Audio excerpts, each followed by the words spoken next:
Hi everyone, welcome back to the Mate Night Podcast, where we are ranking every film ever made. Hi Dave. This week is Casino, a 1995 film exploring the organized crime sphere entering the Las Vegas gambling scene. As always, we will rate it out of 10 just based on how much we enjoyed this film. We're going to chat for 10 minutes, and then we're going to each present a change that we have brought and finish up with a ranking the film out of 10 in 7 further categories, trying to be as objective as we can. It's me first today. Mm-hmm. Now, this is usually a surprise, but due to 5 to 10 minutes of technical difficulties, we'll count in anyway for routine's sake. It's me first. Mm-hmm. Oh, I don't even know if I can remember what I landed on. I know what you got. All right, let me guess it. Let me guess what my score is. Count me in. Right, ready? 3, 2, 1. 7.6. That's what I remember. Yes. You getting. Yeah. And I was 6.4. Right, which you said it's not low. No, let's clarify. For me, 6.5 is my definition of a film that I enjoy. Net good. Yeah. Net enjoyment positive. And you were 6.6. I was just 6.4. 6.4. So I was just below. Okay. I was umming and ahhing because it's clearly a good film. Yeah. But I was like, this is the gut reaction. Yeah. And I can't hand on heart say that I enjoyed this. Yeah. It was just below Yeah. that for me. So it was a 6.4. Yeah, 100%. I think the main thing as well was what you were saying about the exposition was just tiring. I'll remake the points for the benefit of people who have not listened, which is everyone. I listened. You listened. Apologies. You'll have to just breeze through this. So I don't think I like Martin Scorsese's films, unfortunately. The ones that I have watched then, so we rattled them off, didn't we? The Departed, Goodfellas, Wolf of Wall Street. Casino. Maybe some others, but those are the ones that came to mind.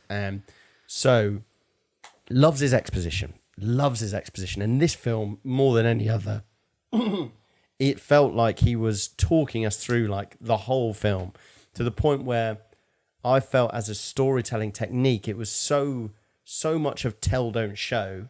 Yeah. That I found it irritating. Massively. And you had this diverse, sprawling list of characters that were all basically run-of-the-mill, arbitrary mob figures where you didn't find any of them they went into any detail on.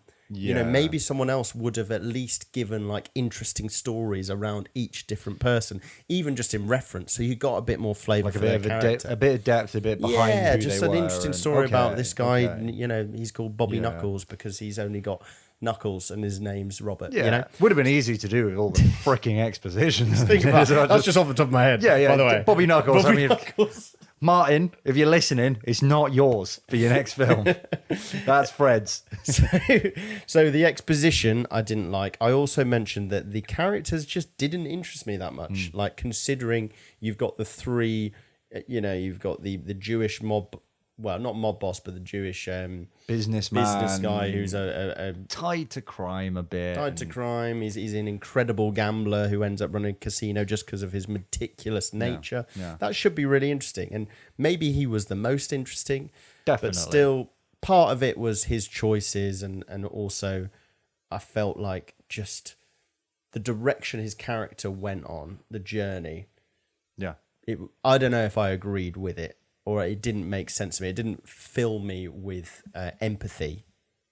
Right. I don't want to say that. It's not just because characters don't need to be empathetic, but the way he turned from being, the friend of Nicky to then being a, distant, cold, but also fame hungry. Mm-hmm. I just started to get like distance from the direction his character was going. I wasn't invested in the character arc. Yeah. And part of that was because of the exposition. Part of it was because of his relationship with Ginger, who another character that I didn't really care for, and a performance that I didn't rate that much either. Performance-wise, you've got Robert De Niro, who is obviously excellent, but it's not like I think this is one of his better or best performances. Yeah. Joe Pesci is doing a Joe Pesci, and as is the case with the other Scorsese films, you feel like once you've seen it once, that's the gimmick. With Joe Pesci, massively. But I'd even extend that to Scorsese films, or certainly Scorsese mob films. Like, they're all so long, they're so exposition heavy. What is it about them that is interesting and unique? So I guess the way he tells the story, the real life events, and the way he sticks to the realism of the time, actually bringing in real people who are involved and casting them, all of that lends itself to some element of authenticity.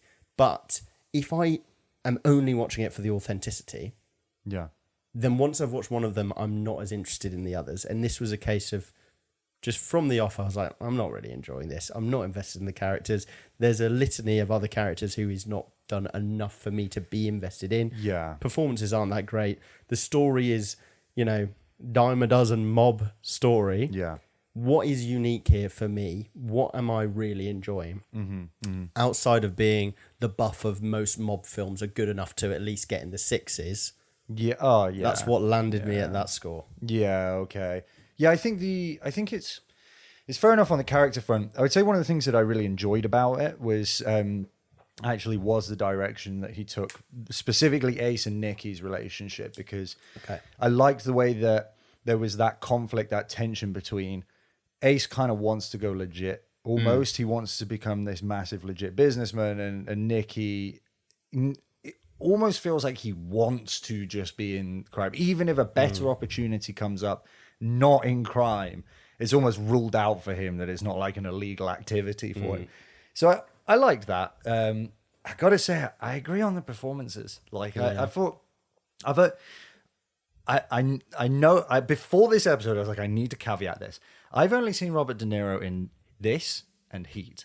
Okay. And in both of them, right, he has this love interest where like he plays the exact same role in that relationship. And it's just so fucking boring. Like, it's like, my life is just, it's too exciting for you. And like, I don't know if I can be, I can be held down by a woman, but I'm so in love with this particular woman. But then I'm also like, I'm too stoic to show any of that. And so it just kind of ends up being like, well, why is this even fucking here? Like, what are we doing? So it's an interesting point. Yeah. I felt in Heat, I felt there was differences in his relationships here, his relationship to Ginger here compared to Heat. Yeah. Namely that where I agree with you is both decisions to get with those women seemed very out of character for the character that we supposedly knew. Yeah. So I agree with you there. I suppose it's not performance. But in terms of, I wouldn't say that Ace's character thought that he was, or he didn't explicitly think that he was better than Ginger. He did love her, and he was trying to win her to his side. But whereas in the case of the Heat character, you do feel like there was definitely a bit of that in Heat. Yeah, you're right. Yeah, I think it's more because you're right. The character didn't directly express like I am. In fact, he supposedly he adored her, which again, like you said a minute ago, it just seems so strange for the character to behave the way he did towards Ginger when it just seemed so unlike him to do anything like that. But it was more the way that there's just something about the way that Robert De Niro played the romantic role in both those films that I just didn't like. I just don't enjoy watching it. I'm like, him do romance. I need to watch something with him doing romance properly because those two just didn't do it for me. And then you've got Ginger. I do think that people will blow smoke up the ass of anybody who does a performance where effectively it's a marriage where they're screaming at each other. Like people lap that shit up. And I just think like that's got to be the easiest shit in the world to act. That's got to be so easy because like every single one of us has lost our shit at somebody at one point in our life. Like it's so fucking easy to do. It's real, extreme reaction acting is, always critically lauded, or lauded by the audience because you can really see the efforts that they're going to, which is fair enough. Like really well done extreme reactions, like great horror movie acting is so rare. Like when it's really well done, terror, as is real terror. I saw a short of Sydney Sweeney acting in Euphoria. It wasn't horror, but like. It was so visceral. She was so good. I was like, really? Wow. I really was surprised. She was reacting to something like I think her mum was in the show talking about her sleeping with her friend's boyfriend, and like she just had this amazing reaction. And with the Sharon Stone one, I feel like you need a real high bar for me to be impressed by extreme reactions, like because everyone wants to do it, and it's basically just shouting to mask how realistic the performances really are. Some people are great. Leonardo DiCaprio, I'm not the biggest fan of him as an actor because I'd never really understood why people thought that he was deserving of an Oscar just for being in enough good movies.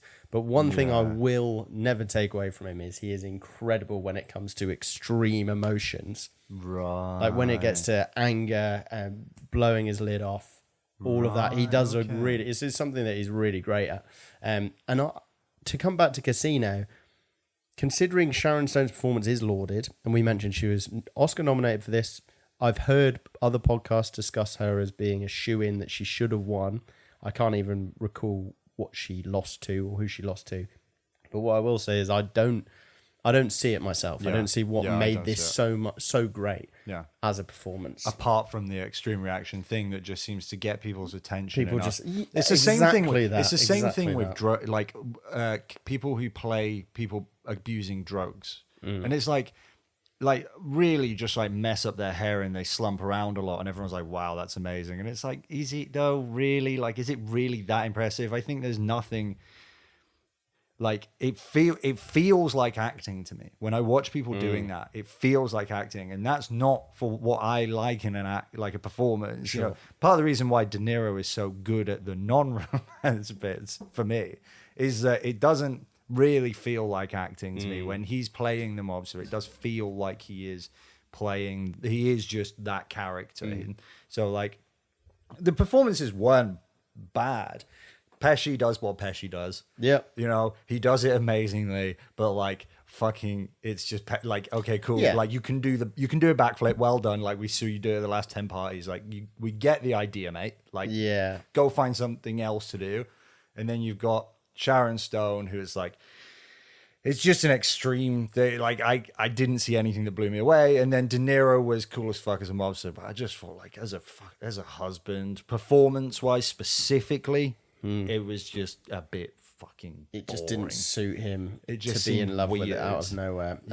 And just to round off on my thoughts on it, run of the mill mob film could have chosen from one of many. So it didn't do enough for me to think that is a good one of that period or even in the history of mob cinema. And once you've seen some of those people putting in performance similar, it doesn't help that you've seen those and now you're watching another one. But what I will say, and I am interested just for a couple of minutes to hear your thoughts on why you actually gave it a 7.6. There, from my perspective, the positives, because there are definitely positives. Obviously, there are great set pieces. There are scenes which, it comes with the territory of that genre, but are really good. Yeah, I think 100%. That the whole ending is pretty good. The way, spoilers, but when everyone starts getting fucking chinned off, is good. It almost really accelerates right at the end. From your perspective, then 7.6 is pretty good. Yeah, it got a big buff when I found out when I came to realize just how much of it was true to life. Okay. To me, that really does. It makes a story feel more special because it's like, wow, like I don't know how much you've seen about this, but a lot of that shit happened, like a lot of it. And so I was like, that does make it a lot cooler movie to me. Like, I mean, I talked about performances a lot earlier because we were talking about them and I was talking about Exposition because we were talking about them. But for me, Exposition comes under this. For me, a film is nothing more than a story for me. There's nothing more important to me than a story. And I think, the exposition is a bad element of that story, but I really liked the way that it effectively was the mob moving into 70s Vegas and just like watch the wheels fucking spin off. Like it was awesome. It was so cool to watch. And the way that he set up the conflicts and all that, like I enjoyed the story personally. And I get what you mean about how like for a film to be enjoyable, you want there to be at least one character where you kind of feel a sense of like I'm really rooting for you. Yeah. and it was missing that.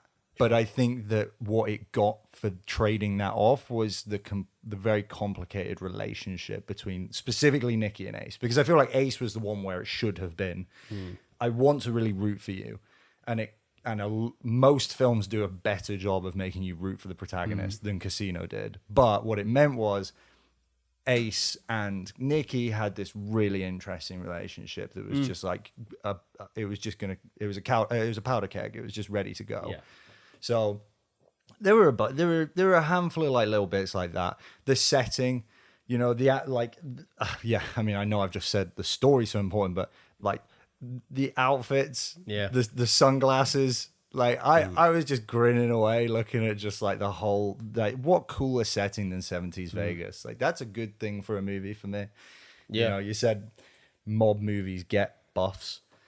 This is part of the reason why. Like, they're always in fucking awesome scenarios. They're definitely higher than the average, aren't they? Yeah, like just 70s Vegas, like crime moving in. Like, you can't get that wrong. Sure. Well, I mean, he did a pretty good job. That exposition was just horrendous. But yeah, so it's like top tier performances. It felt very wrong to me to give that lower than a 7, because it was like, we're holding them up against the names. Yeah, for sure. You know what I mean?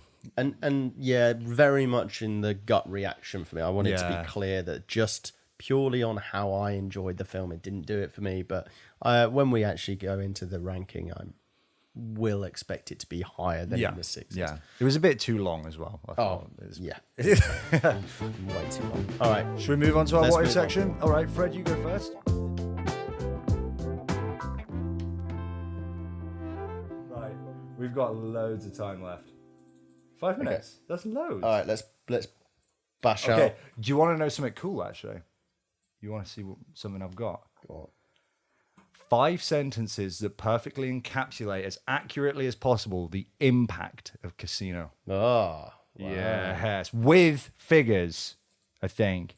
Yes, with figures. So, we're going to move on to our critical score section. We have 5 minutes left to rate this film in 7 more categories as objectively as possible. We need to just rattle through these. Almost always we just completely fail, but we're going to do our best anyway. Gut reaction scores this. Okay, so, I need to add these on. So you get us started with plot. You just get the ball rolling. All right, plot for Casino. I am going to say that the storytelling goes into this, and not a fan of that at all. The story, I mean, we discussed the inclusion of Ginger being superfluous to it for the point of making more tension, which led nowhere. Mm-hmm.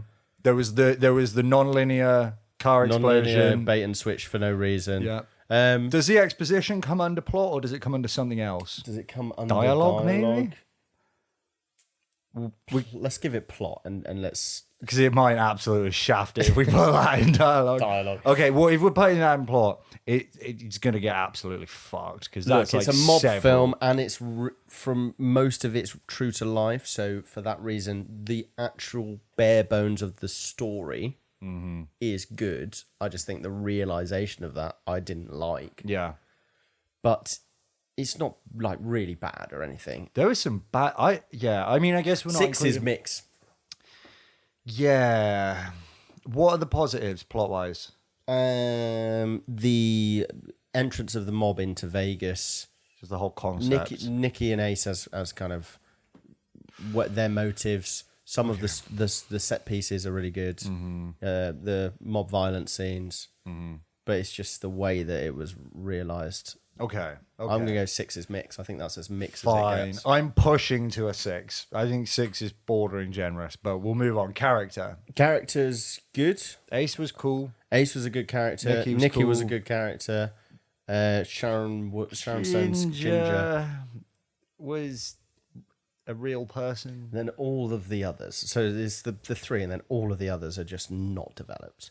Like, ow. Like, not even slightly. Not enough. One of them, considering how of them is Nicky's best friend, his closest advisor, and with extreme prejudice beats him to death and buries him alive. Right at with the end. No explanation. Now, there is a reason for that. We know. Look at his eyes. There's he real hates reason. him. He hates him. That's got to come into character. Happy to kill him. Because they've not explained that character arc at all. Like, it's just fucking ridiculous. Okay, so I would say that both Nicky and Sam are good, great characters. I'd say they're in Eights? seven or eight. So Sharon Stone's character is, a drug addict. 6 or 7. It's quite cool that she's like At the start, first act, she's cool. Yeah, she is quite cool. It's cool that she kind of plays people. That's She quite has an interesting. an arc. Sorry, she changes throughout the film, which is kind of interesting. The guy who James Woods is character, so her boyfriend, he's also another character that I forgot was in it. CD Okay, what are we going with? 7. Okay, What do you reckon? 8? no. You reckon 6 or mix? I'll say 7 then. I think Seven in a is- 3-hour film to only come out with Robert De Niro and Joe Pesci being the memorable people in it is a convinced bit me. of a fuck up. 6 is mix. Okay, dialogue. Dialogue. What do you put for? What the fuck was that exposition? That was an insult. What to we sit said, through. are we taking that as dialogue? Oh, did we put it in plot? We put it in plot. Did we? Because if we put it in plot, then I need to move plot plot down. needs to We be- can't give plot a 6 of it. In addition to all the other shit, we are including 3 hours of exposition. Okay, all right. So plot is a 5. At fucking best.